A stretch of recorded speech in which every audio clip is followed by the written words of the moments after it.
नमस्कार, आज की बड़ी खबरों में आपका स्वागत है। मैं हूं आपके साथ अनु भारद्वाज। आज के बुलेटिन में बात करेंगे क्यों उठी लालू यादव को भारत रत्न देने की मांग। बताएंगे आपको बंगाल में कब से कम हो रही सर्दी। दिखाएंगे आपको कैसे भविष्य के युद्ध के लिए तैयार है भारतीय सेना। बुलेटिन के आखिर में देखेंगे ईरान ने दी ट्रंप को हत्या की धमकी। लेकिन दिन भर की तमाम खबरों से पहले एक नजर सुर्खियों पर। मायावती के जन्मदिन पर प्रेस कॉन्फ्रेंस में हुआ शॉर्ट सर्किट, धुआं होने से अफरा तफरी। सोनू कश्यप के परिजनों से मिलने जा रहे संजय निषाद को पुलिस ने रोका, कैबिनेट मंत्री हुए नाराज। कांग्रेस का आरोप, बीजेपी के मंत्री खुद बांट रहे पैसे। जलगांव में फर्जी मतदान का आरोप, हुआ हंगामा। पीएम मोदी ने भारतीय सेना के शौर्य को किया सलाम। आज पूरे देश में सेना दिवस मनाया जा रहा है। इस अवसर पर प्रधानमंत्री नरेंद्र मोदी ने भारतीय सेना को नमन करते हुए उसके साहस, पराक्रम और बलिदान की खुली शब्दों में प्रशंसा की है। प्रधानमंत्री ने कहा कि भारतीय सेना का समर्पण और शौर्य हर भारतीय के लिए गर्व का विषय है और देश की सुरक्षा में जवानों की भूमिका अतुलनीय है। एसआरके के बाद अब सलमान खान को भी बताया देशद्रोही। उत्तर प्रदेश की राजनीति में एक बयान को लेकर चर्चा तेज हो गई है। यूपी के मंत्री ठाकुर रघुराज सिंह ने फिल्म अभिनेता सलमान खान को देशद्रोही बताया है, जिस पर अब समाजवादी पार्टी के अध्यक्ष अखिलेश यादव ने बीजेपी नेता और कैबिनेट मंत्री ठाकुर रघुराज सिंह पर निशाना साधा है। दरअसल यूपी सरकार के मंत्री ठाकुर रघुराज सिंह के एक विवादित बयान को लेकर सियासी घमासान खड़ा हो गया है। अब अखिलेश यादव ने इस बयान को न सिर्फ गैर जरूरी बताया, बल्कि इसे बीजेपी की दोहरी सोच का उदाहरण बताया है। आरजेडी प्रमुख लालू यादव को भारत रत्न देने की मांग। बिहार के पूर्व मुख्यमंत्री और आरजेडी के प्रमुख लालू प्रसाद यादव को भारत रत्न देने की मांग उठ रही है। आरजेडी कार्यालय के बाहर इस मांग को लेकर पोस्टर लगाए गए हैं, जिन पर लालू यादव को गरीबों का मसीहा बताया गया है।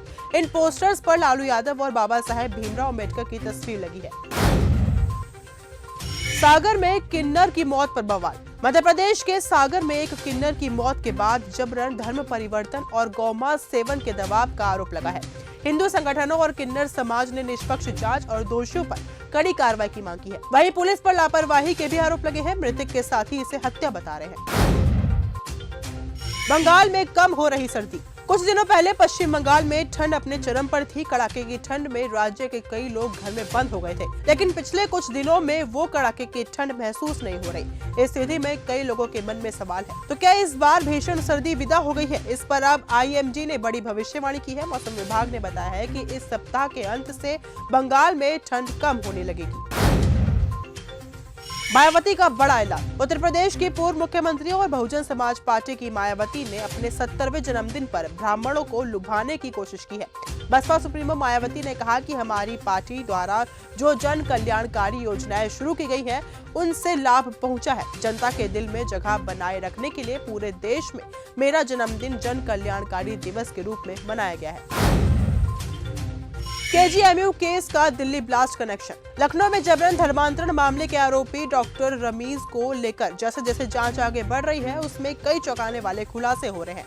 डॉक्टर रमीज का दिल्ली ब्लास्ट के आरोपी डॉक्टर परवेज अंसारी से भी कनेक्शन सामने आया है। इसके बाद सुरक्षा एजेंसियों के कान खड़े हो गए हैं। दोनों न केवल एक दूसरे को जानते थे, बल्कि एक समय पर एक ही कॉलेज में मौजूद भी थे।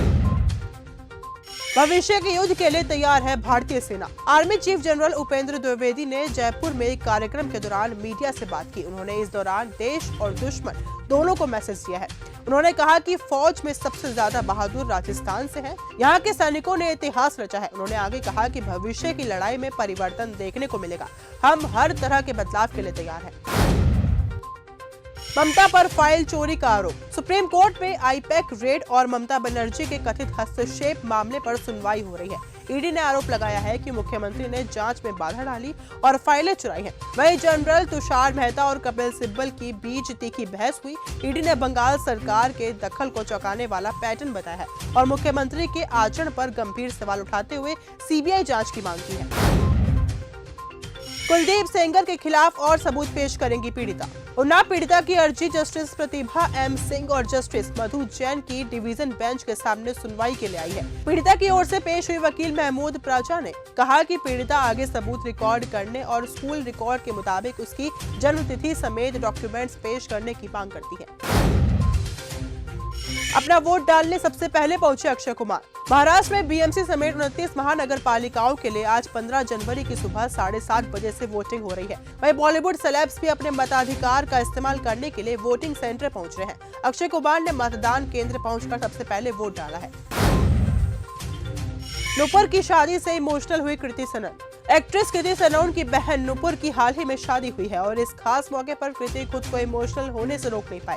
कृति ने सोशल मीडिया पर शादी की कई खूबसूरत तस्वीरें शेयर की और एक लंबा दिल से लिखा हुआ नोट भी पोस्ट किया। उन्होंने साफ कहा कि जो वो महसूस कर रही हैं उसे शब्दों में पूरी तरह बयान नहीं कर सकती और अभी भी उन्हें यकीन नहीं हो रहा कि उनकी छोटी बहन शादी कर चुकी है। ईरान अमेरिका में होगा युद्ध। ईरान में जारी हिंसक प्रदर्शनों और प्रदर्शनकारियों के खिलाफ कार्रवाई को लेकर अमेरिकी राष्ट्रपति ट्रंप की खुली धमकियों के बावजूद भी तेहरान झुकता नजर नहीं आ रहा। ईरान ने स्पष्ट चेतावनी दी है कि अगर अमेरिका ने सैन्य हमला किया तो वह उन पड़ोसी देशों में स्थित अमेरिकी सैन्य ठिकानों को निशाना बनाएगा जहां अमेरिकी सेना मौजूद है, जिससे क्षेत्र में युद्ध की आशंका और गहरा गई है। खामनेई सरकार के खिलाफ सबसे बड़ा प्रदर्शन। ईरान में दिसंबर 2025 से शुरू हुए विरोध प्रदर्शन अब पूरे देश में फैल चुके हैं। ये प्रदर्शन 100 से ज्यादा शहरों में पहुंच गए हैं और ईरान की सरकार के खिलाफ सबसे बड़ी चुनौती बन गए हैं। ये 1979 की इस्लामिक क्रांति के बाद सबसे बड़ा विरोध माना जा रहा है। वहीं भारत के लिए स्थिति बहुत महत्वपूर्ण है क्योंकि ईरान से भारत के कई रणनीतिक और आर्थिक हित जुड़े हुए हैं।